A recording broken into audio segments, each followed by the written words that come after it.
Hello everybody and welcome back to the channel. My name is Dan and I'm here to bring you another FPL video. In this one we're going to be breaking down how my team got on game week 10 and of course having a look at the team ahead of game week 11 as well at the end of the video. So if you're new around here and you haven't subscribed yet and you are liking the content, then please feel free to do so. It's completely free and you can always change your mind, of course. But yeah, looking forward to reaching that all important 500 subscriber milestone. So yeah, feel free to do that if you're enjoying the content. Of course, as always, smash that like button as well if you do. So without further ado, let's jump into the team and how we got on. So a bit of a mixed kind of bag, really, to be honest. I had a bit of a roller coaster day. In terms of rank, I've looked at one point like it was going to be about 700k, but that was of course without the Liverpool Arsenal game happening, and then of course the key players there in Martinelli and Jesus still providing returns meant that it looks like a small red arrow, for me this week, which it's about 50k that I've lost overall. So I'm back into the 1 million. That is, of course, at time of recording on Sunday evening. It is ahead of that Monday night fixture. So I'm not too sure how further down I'll go, but it is a guaranteed red arrow. But overall, scoring 62 points this week. No hits taken. There was 0 transfers. I completely rolled. So 2 free transfers moving into game week 11 with 1.4 million in the bank to play around with and an overall squad value of 100.4. So yeah, I mean, I can't say that I'm disappointed with the team. There's still been some very, very good performances in this squad. It's just, like I say, maybe a little bit of disappointment with certain players, but we'll go through from nets to the front line. So Guaita scoring a 3-pointer, thankfully getting an extra point for those saves registered. Disappointed that Crystal Palace conceded, and so early on as well in the game. I felt that Leeds really came out the traps firing, and Palace were caught on their heels a little bit. And Guaita had a bit of an odd game, to be honest. He was making a few mistakes. He didn't look comfortable on the ball when it was at his feet.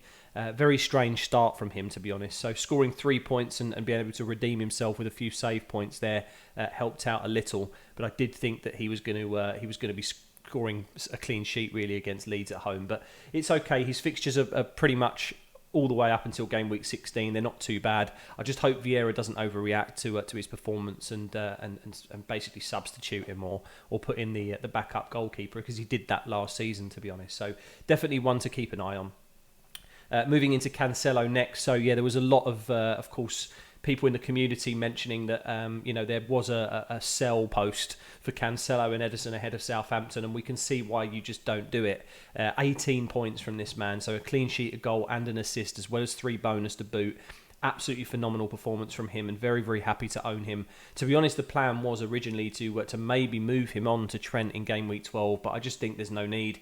We can easily bench him through the blank, and then City's fixtures from game week 13 onwards are looking great, and even post World Cup they look phenomenal. So barring any injury across the next few weeks and the World Cup, of course, I think, to be honest, he's probably going to stay in my squad for the rest of the season with performances like that. He's just absolutely phenomenal, and City are just doing the business, right? So I think, yeah, he's a massive hold for me, and very, very happy that he scored those 18 points. Moving into Reece James next, a disappointing benching from Graham Potter for him, only coming in for a cameo appearance and scoring 1 point. So yeah, nothing really left to be said about that, other than maybe I didn't take into consideration when I brought him and Sterling that Potter would be focusing much more primarily on a strengthened squad for the Champions League fixtures, and maybe I didn't pay enough attention to the minutes that both of these individuals played, but I did start them both. James obviously coming off the bench, Sterling didn't come on at all, so yeah, only scoring 1 point for that cameo. Moving into Trippier, once again, I can't sing this man's praises enough. It's just, even when they concede, he's on this, in terms of the bonus or some kind of attacking return, he's there. He's gone, he looks like he's probably going to be another price rise, to be honest. I can't imagine anything else, to be honest, other than an increase up to as maybe high as 6 million before we get to the internationals, if he keeps on form like this. His delivery in the box for the Newcastle goal from Bruno Guimaraes was absolutely phenomenal. It was just, the delivery was pinpoint. It was asking to be attacked, and then he got the return that he deserved with that. So even with his clean sheet potential being a little bit lower, maybe especially in the next few weeks against some formidable opponents, it's I still feel like you keep him because of his attacking prowess. So very, very happy with him once again. Moving into James Justin then, so I did play him ahead of Mitrovic. To be honest, it didn't really matter anyway for most people that had him either starting or on the first option as a bench option. He wasn't even in the squad for Fulham against West Ham, so no real kind of headache anyway. I probably would have put James Justin on the first bench option anyway, and he would have been an auto sub for me. So a little bit disappointed that he only scored the 1 point. Conceding 2 goals to Bournemouth is not really what we anticipate going into that fixture. Maybe I need to be respecting Bournemouth from an attacking point of view a little bit more. I didn't watch the game. I haven't seen any highlights really to see how they played with them. But yeah, it's a little bit disappointing. I think at the end of the day, he's only a 4.3 million defender, so it's not as if he's a Cancelo or James price point, and he's giving me a headache to keep him. Most weeks he probably becomes a bench option for me anyway. But still, this was the fixture that I probably would have preferred to like I say, to play him and pretty much bank that clean sheet. But it is what it is. He's only scored the 1. So don't think he's going to feature too much in my squad moving forward. But still, again, it's good bench cover, so happy to own him. Moving into the midfield next, so Andreas, he is the auto substitution for me after Sterling didn't feature.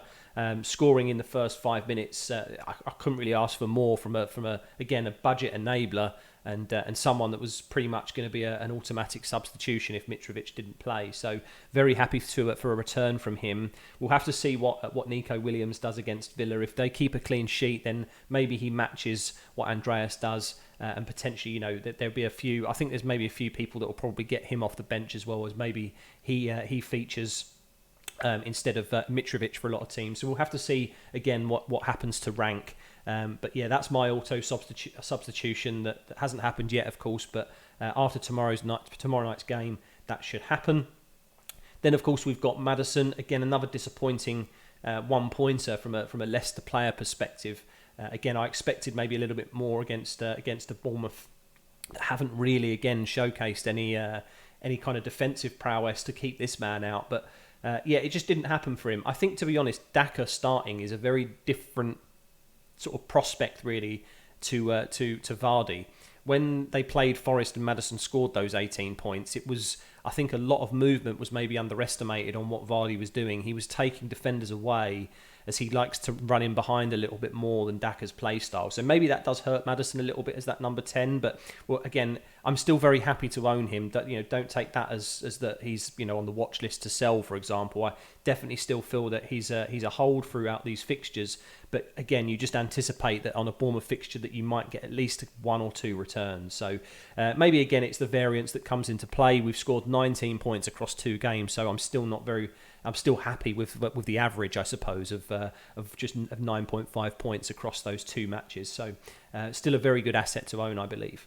And then Zaha, one of the men that I think wasn't really featured in as many squads as I thought it would. When I was looking at the Twitter community, some people thinking that he was going to do some damage, and myself included. I thought that he would maybe get a few more returns against Leeds than he did, but he did manage to get an assist at least, racking in those 5 points. And again, another asset that potentially didn't look as threatening as he usually does. I mean, he was nowhere near the bonus points. He pretty much never had any sort of touches really to provide that much threat. I think Leeds knew that he was the danger man and kind of closed him down quickly when he got into dangerous areas. So, he didn't feature as in terms of point scoring as highly as I would have hoped, but still very, very happy that he's got a return and a very justified pick, I think, moving forward.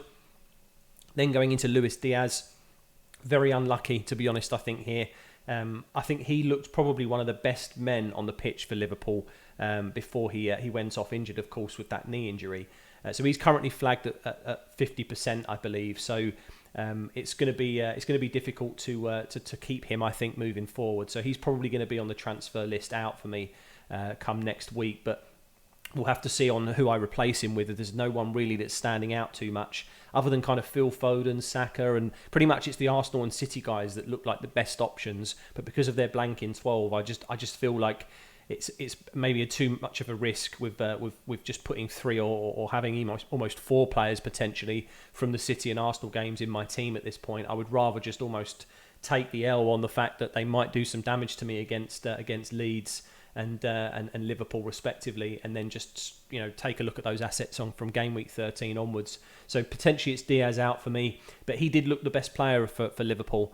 It's unfortunate. I mean, he did register the assist. He got the yellow card, which of course I think means that Klopp would have substituted him early anyway. I think once you hit a yellow card that early, it's just maybe a little bit of a risk for the manager to keep on, and Klopp notoriously takes carded players off. So I think Diaz would have probably been subbed early anyway, but registering that assist has helped out a little bit. He did score the 3-pointer. So yeah, could have been a little bit more. I think if he stayed on for the full 90 minutes, I think, like I say, he was one of the most dangerous men on the pitch for Liverpool.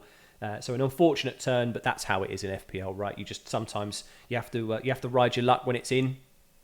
And then finally, the front two, you have to say that Haaland only scoring one goal against Southampton is a little bit less than we anticipated, but nonetheless, it's still another attacking return from this man. And I think, again, just justifies the armband. I'm not too sure how many other managers would have captained other people, but to be honest, I mean, if you captain Cancelo, surely, you would have been skyrocketed in terms of the rank. But I don't really feel like there was any other obvious option to go with. So scoring a goal, another attacking return from this man, 12 points, very, very happy. And I just only see him getting better and better throughout the season goes, to be honest. With Norway not featuring in the World Cup as well, I think that, when we look at game week 17 onwards, from Boxing Day onwards, I just think he's going to be ready to go.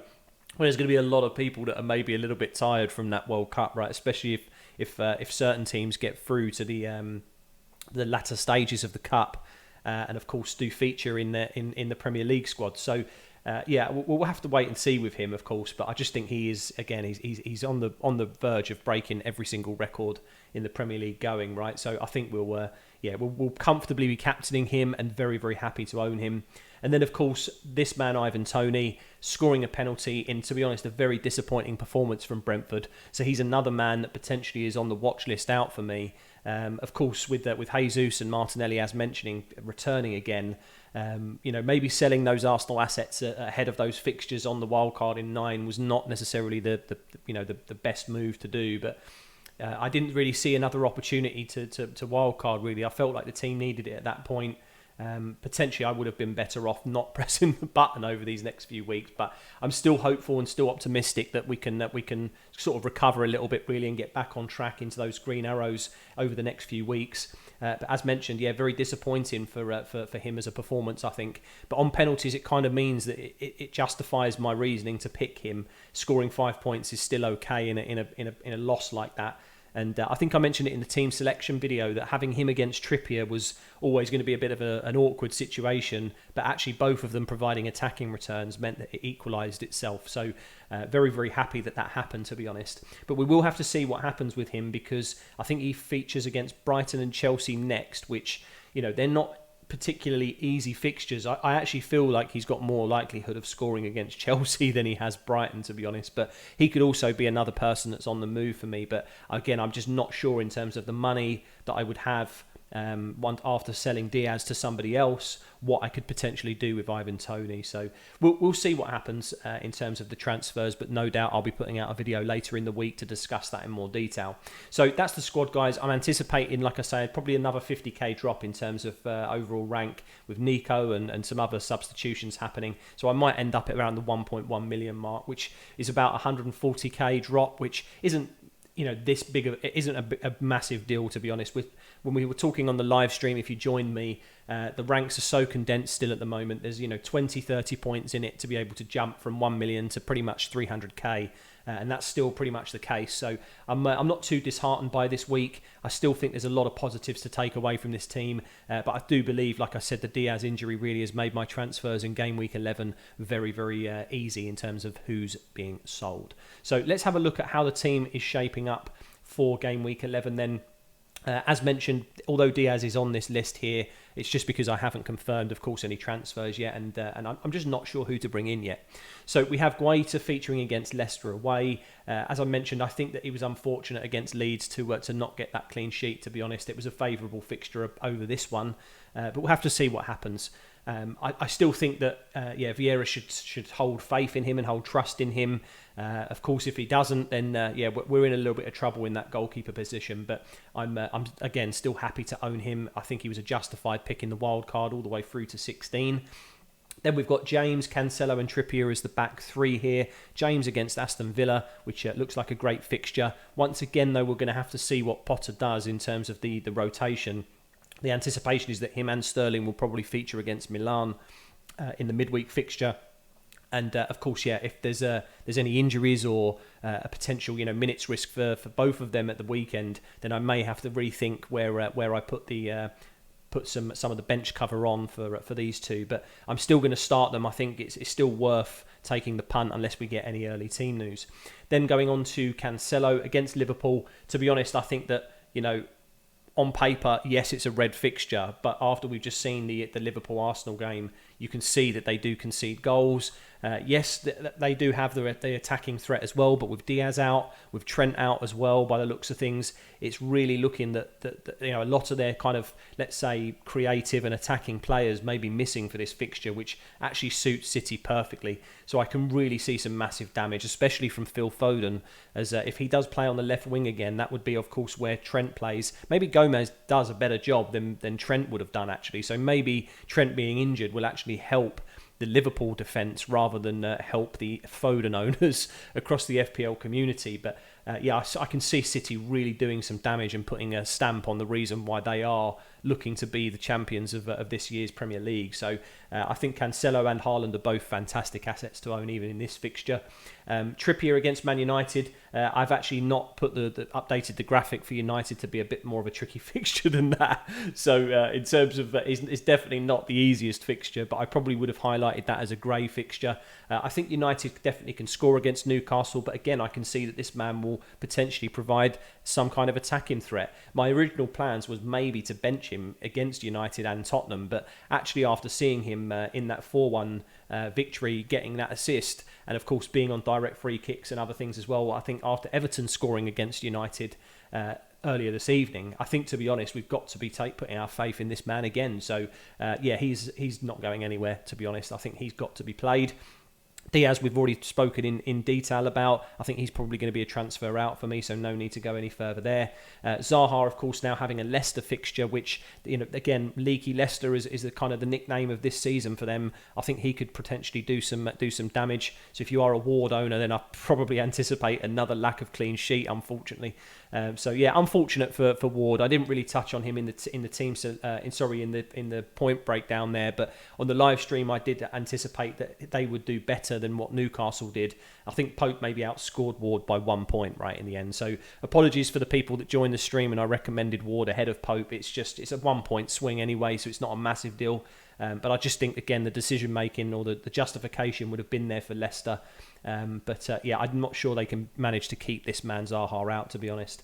And then going into Maddison, of course, I have got him against Guaita, but it's at home. We've seen what he can do at Forest, against Forest at home.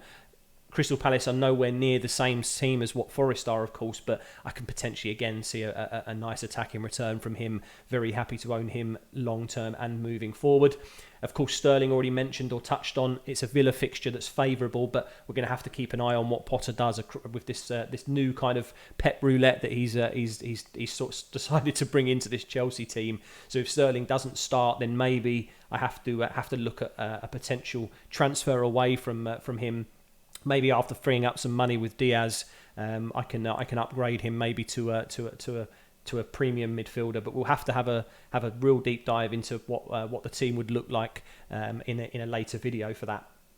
Then moving into the front three, Mitrovic, I'm hoping does recover and he should feature against this Bournemouth team. Again, maybe I need to start respecting them as a fixture a little bit more. But at Craven Cottage, Fulham have pretty much showcased that they are a team and a force to be reckoned with. So I'm happy to be playing him against Bournemouth, and I've even got the vice captaincy on him at the moment.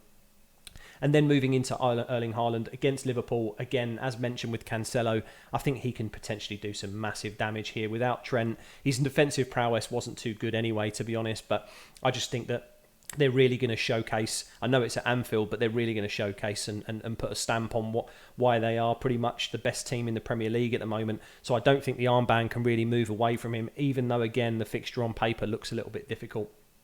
And then finally, Ivan Toney, like I mentioned in the points breakdown there, he has got Brighton. It is an away fixture as well in the Amex, which, again, notoriously, it has been a bit of a difficult stadium to go to as of late. But I think that Brentford may bounce back from that Newcastle defeat. I think they need to be honest. They need to showcase why they deserve to be in the Premier League, really, as a squad. He's pretty much, again, the talisman pick, so still very happy to own him. And, of course, going into that fixture, it's not the easiest, but it's also not unfavourable. So maybe I hold him for at least this fixture. I want to keep an eye on him, though, as then he's got Chelsea and maybe his fixture run then improves after that. So we'll have to again, he's maybe one that's on the kind of close watch list for me, but I think I'm happy to definitely play him against Brighton. And then quickly, finally, at the end, we've got the bench. Iverson. He's, again, not necessarily going to ever play for me, to be honest, but he was that 3.9 million mark, so giving as much funds as possible to the team. We've then got James Justin, Andreas and Nico Williams. Again, I think these are all three fantastic enablers for the rest of the squad. They're pretty much, I think, going to be staying the same until we get to, of course, the World Cup, where potentially we start seeing someone that's a new enabler emerge from either the World Cup or somewhere else. But I think, to be honest, that bench, I'm very happy with that. And maybe even Andreas gets the nod in the first position ahead of Justin with that Bournemouth fixture should he be needed.